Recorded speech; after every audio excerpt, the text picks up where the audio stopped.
एक दिन प्रभावती भगवान की पीछा कर रही थी, तब देखती है कि प्रभावती का जो देवर है वो ठाकुर जी को सारी बातें बताता घर की जाके। आज तो भाभी यूं कर रही, आज तो भाभी ने घर में यूं बनाया, आज तो यूं कर रही है, तेरे बारे में यूं कह रही लाला। प्रभावती बोली तो ये बंदर है हमारे यहाँ जो सबरी खबर जाके दे दे लाला है।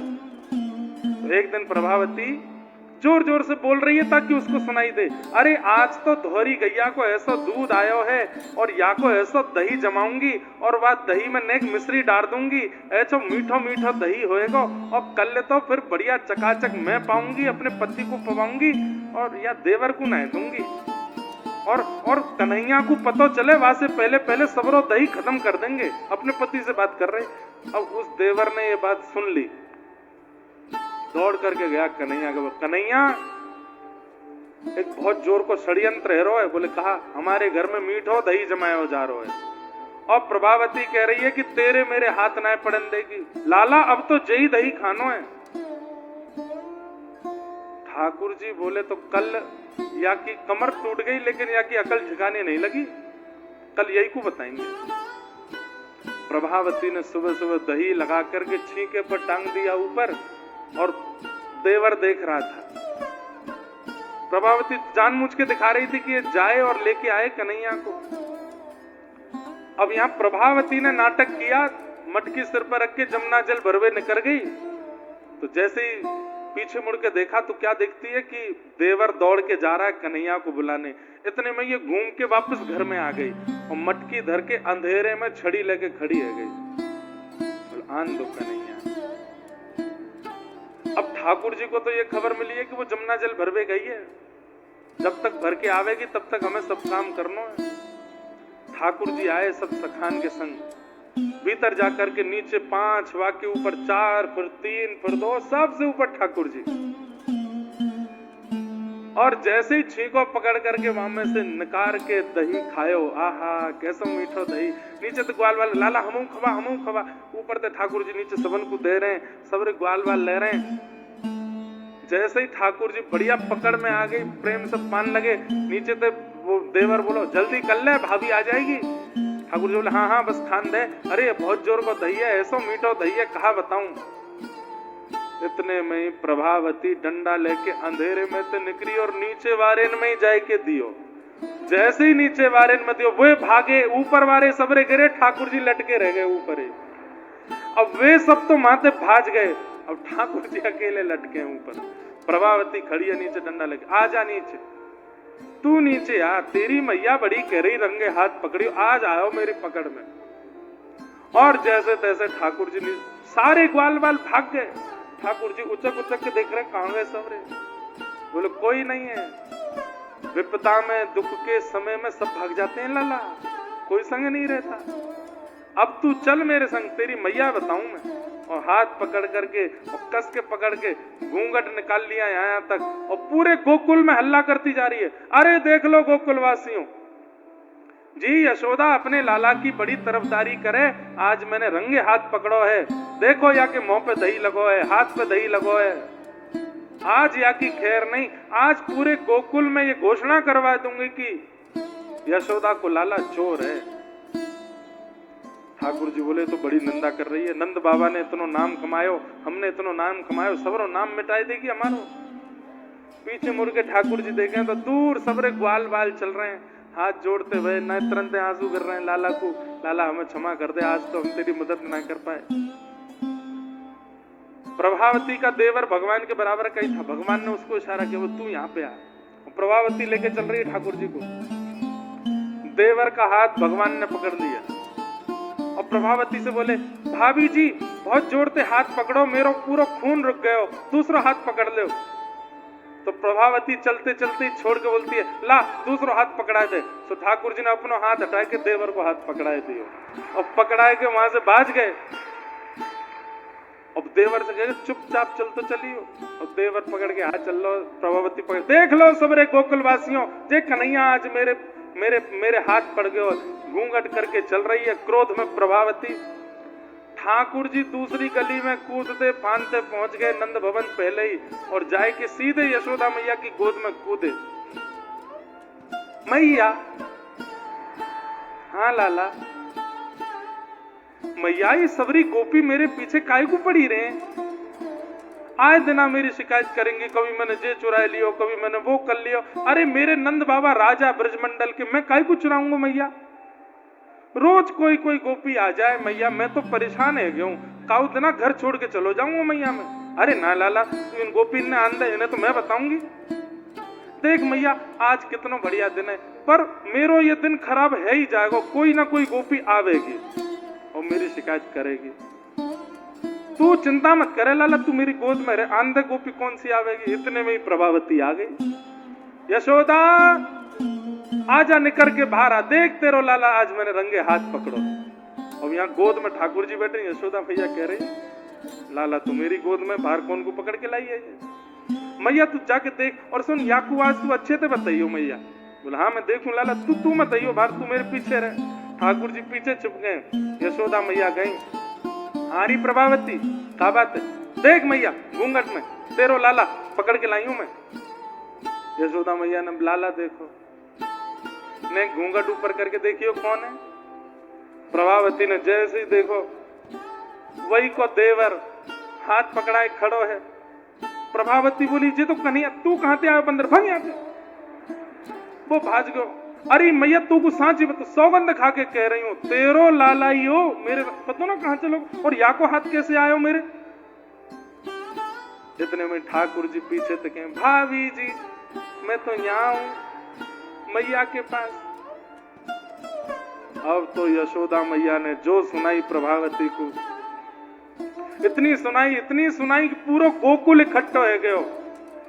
और प्रभावती रोवे सो रोवे, बोले मैया यही आयो? बोले नहीं आयो मेरो लाला, पीछे पड़ी रहे। काउद ना अपने लाला को लेके गोकुल से बाहर चली जाऊंगी मैं, इतनों पीछे पड़ी रहे मेरे लाला के। प्रभावती चुपचाप वहां से चली गई। ठाकुर जी को गोद में लियो यशोदा मैया ने। लाला तू बाहर मत जाएगा, ये सबरे तेरे पीछे पड़े रहे। अच्छा मैया कोई बात ना। अब मैया सुन ठीक है, अब मैंने बाहर ग्वाल बालन संग खेल आऊं। बोले हाँ जा, और गोपीन के पास मत जाइयो। ना जाऊंगा। बाहर निकल के गए। प्रभावती जा रही थी, ठाकुर जी सामने आकर के चलने लगे। और भाभी जी ठीक हो? सब आनंद? प्रभावती देख करके कुछ बोली नहीं। बोले मैं तो बस इतना बतावे आयो, आज मेरो हाथ पकड़वे की आपने कोशिश करी तो मैंने देवर को हाथ पकड़ा दियो। कल अगर पकड़ो तो आपके पति को हाथ पकड़ा दूंगा। नंद जी को लाला हूं मैं। प्रभावती बोली काउदना तू मिल मोको तो मैं बताऊंगी मैं।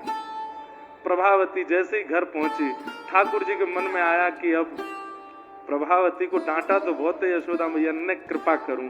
सो ठाकुर जी प्रभावती के घर पहुंच गए और जाकर के उसकी गोद में बैठ गए। उसको मना रहे, कभी थोड़ी पकड़े कभी गाल पकड़े। प्रभावती के मुंह से बात मत करो। ठाकुर जी बोले एक बार देख तो सही मेरी। बोल ना देखना तो को। ठाकुर जी सामने ठाड़े, एक बार देख ले मुझको। प्रभावती बोली नहीं देखूंगी, आंख बंद कर ली। बोले एक बार देख ले बस। जैसे प्रभावती ने नेत्र खोले, शंख चक्र गदा पद्म धारण करके ठाकुर जी ने मंगल में दर्शन कराए और कहे प्रभावती मैं पुरुषोत्तम परमात्मा नारायण हूं, ये ब्रजवासी को प्रेम पावे आयो हूं। मैंने इतने अवतार धारण किए, किसी अवतार में ज्ञान का प्रभाव, किसी अवतार में वैराग्य का प्रभाव, किसी अवतार में त्याग का प्रभाव, पर यह मेरा कृष्णावतार प्रेम पाने के लिए। प्रभावती के तो नेत्र सजल, हाथ पैर कंपित होने लगे। बोले मैं तेरे भाव से बड़ो प्रसन्न हूं, तेने मुझको बहुत स्नेह दियो, बहुत प्रेम दियो, अब तू मेरे वैकुंठ में विराज जा। और प्रभावती को उसी समय ठाकुर जी ने अपने धाम भेज दिया। और इस प्रकार कई गोपियों पर ठाकुर जी ने लीलाएं की। अद्भुत व्रज लीला बड़ी अद्भुत है ठाकुर जी की। ठाकुर जी ऊधम करते करते ज्ञान का उपदेश कर देते। वृंदावन की लीला इस प्रकार भगवान की लीला वृंदावन में चली। गोकुल में एक दिन मैया ने लाला को पेड़ से बांध दियो। ठाकुर जी जैसे ही दो वृक्षों के पास गए, ऊखल से बंधे थे, दोनों वृक्ष टूट के गिरे। कुबेर के पुत्र नलकुवर मणिग्रीव प्रकट हुए, दोनों ने भगवान की स्तुति गाई। यशोदा मैया ने आज निर्णय लिया कि अब हम गोकुल में नहीं रहेंगे। क्यों? जिस दिन से आए कोई ना कोई यहाँ पर हादसे होते हैं। कहां जाएं? वनम वृंदावन धाम। और सब गोकुलवासी ठाकुर जी को लेकर के एक एक कोई गोकुल में नहीं रुका, सब ठाकुर जी के साथ वृंदावन चले गए। और वृंदावन प्रवेश करके ठाकुर जी को इतना सुख मिल रहा है, इतना प्रसन्न। क्यों? श्यामा हृदय कमल सो प्रगट्यो, श्याम हृदय को वृंदावन प्यारो। क्योंकि इस वृंदावन की रचना किशोरी जी ने की है, श्री प्रिया जी ने इसका निर्माण किया है, इसलिए ठाकुर जी को बहुत प्रिय है वृंदावन। वृंदावन आकर के ठाकुर जी इतने प्रसन्नता में रहने लगे। वहां आकर के ठाकुर जी ने अनेक लीलाएं की। सब लीलाओं को हम प्रणाम मात्र करते हैं। एक दिन ठाकुर जी गौचारण करके लौट रहे थे। पूरे व्रजमंडल में देसी घी की सुगंधी आ रही थी। भगवान ने जाके यशोदा मैया नंद बाबा से पूछी, ये कौन के काजे सब बनाए हो जा रहे है? तब नंद बाबा ने बताई। बीच में कई लीलाएं वृंदावन की हैं, सबको हम प्रणाम करके कल अगर अवसर मिलेगा तो कहेंगे। आज गोवर्धन लीला कहते हैं। ठाकुर जी ने आकर के नंद बाबा से कही, बाबा जी 56 भोग कौन के काजे बनाए जा रहे हैं? नंद बाबा ने कही, लाला हम किसान हैं, हम सब साल भर में एक बार इंद्र की पूजा करें तो इंद्र प्रसन्न है कि अतिवृष्टि अनावृष्टि ओलावृष्टि ना करे। ठाकुर जी बोले, अगर देवता को रिझाने का इतना ही भाव आपके चित्त में है तो सारे देवताओं को रिझाओ, अकेले इंद्र को क्यों रिझा रहे हो? और सबको यदि नहीं रिझा सकते हो तो कम से कम ऐसे को रिझाओ जिसके रिझाने से सब रीझ जाएं। एक साधे सब सधे, सब साधे सब जाए। एक को पूज दो, सब अपने आप पूज जाएंगे। लाला ऐसा कौन है? जाकी पूजा करवे से, जाकू नैवेद्य धरवे से, जाकू माला पहनाने से सबन की पूजा है जावे। बोले एकमात्र नारायण भगवान, एकमात्र विष्णु ऐसे हैं जिनकी आराधना से सबकी आराधना हो जाती है, सारे देवता प्रसन्न हो जाते हैं। और वही नारायण विष्णु हमारे व्रजमंडल में श्री गोवर्धन रूप में विराजमान हैं। पिताजी चलो श्री गिरिराज धरण की शरण में चलो, गोवर्धन नाथ जी की शरण में चलो, उनकी पूजा करेंगे, उनको 56 भोग लगाएंगे तो इंद्र चंद्र सूर्य वरुण जितने भी देवता हैं सब राजी हो जाएंगे, क्योंकि वो साक्षात नारायण। कई ब्रजवासियों ने ठाकुर जी की बात नहीं मानी। बोले नेक्स्ट सो लाला या की बात मान के वर्षंत चली आ रही, हम अपनी सेवा कैसे छोड़ दें? तब ठाकुर जी ने सबको वचन दिया। बोले क्या आप लोग कितने वर्षों से इंद्र की पूजा कर रहे हो? बोले लाला पीढ़ी दर पीढ़ी से चल रही है। आज तक कभी इंद्र के दर्शन हुए? सब बोले नहीं। पूर्वजों को हुए? बोले नहीं। बोले लेकिन मैं जिनकी शरण में लेके चलूंगा ऐसे गिरिराज जी प्रकट होके आपको दर्शन देंगे और आपकी बातें सुनेंगे। कृपा कर आप सब उनकी शरण में चलो। ठाकुर जी की ये बात मान करके सब ब्रजवासी 56 भोग लेकर के और श्री गोवर्धन की शरण में जा रहे हैं, गिरिराज जी की शरण में जा रहे हैं। श्री गिरिराज सब ब्रजवासी जाकर के प्रार्थना करने लगे, हम विधि अविध कछु नहीं जाने, हमको नहीं पता गिरिराज धरण जी, हे गोवर्धन नाथ जी आपकी सेवा कैसे होगी। रहत भरोसे श्री मुरलीधर के या कन्हैया के भरोसे हम तो आपकी शरण में आए हैं। हे गिरिराज जी आप हमारी सेवा स्वीकार करो। गिरिराज जी की 7 कोस की परिक्रमा 22 किलोमीटर की परिक्रमा लगा करके दूध से स्नान करायो, जल से स्नान करायो श्री गिरिराज जी को। और स्नान करावे के बाद जैसे ही 56 भोग पधराए हैं, 4 भुजा धारण करके श्री गोवर्धन नाथ प्रकट हो गए हैं, बोलो से आरोग रहे हैं। 4 भुजा वाले श्री गिरिराज जी को देख करके सब ब्रजवासी आनंदित हो गए, सब चरणन में प्रणाम करने लगे। श्री